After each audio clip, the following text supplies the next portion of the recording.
Welcome to రంగుల హరివిల్లు. కాళేశ్వర ముక్తేశ్వర దేవాలయం ఇది తెలంగాణ రాష్ట్రంలోని కాళేశ్వరం గ్రామంలో వెలిసిన ఆలయం అండి. దట్టమైన అడవి మధ్యలో చుట్టూ రమ్యమైన ప్రకృతి రమణీయతల మధ్యన పవిత్ర గోదావరి నది ఒడ్డున ఈ క్షేత్రం ఉన్నది. ఇది చాలా ప్రాచీనమైనది. శివుడు యముడు దేవాలయాలు ఇక్కడ ప్రత్యేకత. ఇక్కడ గోదావరి దాని ఉపనది అయిన ప్రాణహిత నదులతో పాటు అంతర్వాహినిగా సరస్వతీ నది ప్రవహించడం వలన దీన్ని త్రివేణి సంగమం అంటారు. త్రివేణి సంగమ తీరమైన దక్షిణ కాశీగా కూడా ప్రసిద్ధి చెందింది.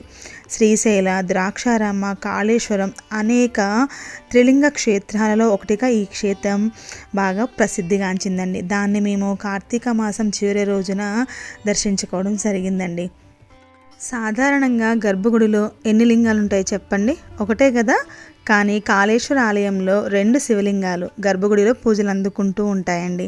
అందులో ఒకటేమో ముక్తేశ్వరునిది, రెండోదేమో కాళేశ్వరునిది. ముక్తేశ్వరుడు అంటే శివుడు, కాళేశ్వరుడు అంటే యముడు. ఇటువంటి ప్రత్యేకత కలిగిన ఆలయం బహుశా ఇండియాలో ఎక్కడా కనిపించదేమో.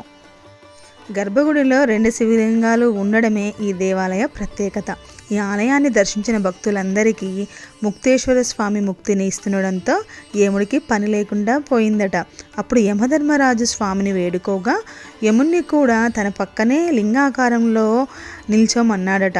ముక్తేశ్వరుని చూసి యముణ్ణి దర్శించకుండా వెళితే మోక్షప్రాప్తి దొరకదని, వాళ్ళని నరకానికి తీసుకుపోవచ్చని శివుడు చెప్పాడట. అందుకే భక్తులు స్వామిని దర్శించుకొని కాళేశ్వర స్వామిని కూడా దర్శించుకుంటారు. ముక్తేశ్వర స్వామి లింగంలో మరో ప్రత్యేకత కూడా ఉందండో. లింగంలో 2 రంధ్రాలు ఉన్నాయి. ఈ రంధ్రంలో గనక నీరు పోస్తే అంటే అభిషేకిస్తే ఆ నీరు అక్కడ సమీపంలో ఉన్న గోదావరి ప్రాణహిత సంగమ స్థలంలో కలుస్తుందని భక్తుల ప్రగాఢ నమ్మకం. అదేనండి, త్రివేణి సంగమంలో కలుస్తుందన్నమాట. ఈ క్షేత్రాన్ని దర్శించుకున్న ప్రతి ఒక్కరికి కూడా మోక్ష ప్రాప్తి కలుగుతుందని ప్రజలందరూ కూడా ప్రగాఢంగా నమ్ముతూ ఉంటారండి. కార్తీక పర్వదినాలు కాబట్టి, కార్తీక మాసం పర్వదినాలు కాబట్టి మేము కూడా అక్కడ 365 ఒత్తిని వెలిగించడం జరిగింది. అక్కడ దీపదానం ఇచ్చేవాళ్ళు, ఇంకా 1,00,000 ఒత్తిని వెలిగించేవాళ్ళు చాలామందే ఉన్నారండి. ఈ క్షేత్రానికి వెళ్ళిన ప్రతి ఒక్కరూ కూడా అభిషేకం చేస్తారు. ఎందుకంటే మనం అభిషేకం చేయడం వల్ల మనం అక్కడ ఉన్న రంధ్రాల్లో వాటర్ని కనుక పోసినట్లయితే అవి త్రివేణి సంగమంలో కలుస్తాయని, మనకి పుణ్యం కలుగుతుందని ప్రతి ఒక్కరు కూడా నమ్ముతూ ఉంటారు.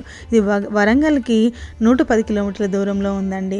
కాళేశ్వరం గ్రామంలో ప్రతి ఒక్కరూ దర్శించుకోదగ్గ పుణ్యక్షేత్రం అని నేను చెప్తానండి. మీరు కూడా ఖచ్చితంగా ఈ అద్భుతమైన క్షేత్రాన్ని దర్శించుకుంటారు కదా.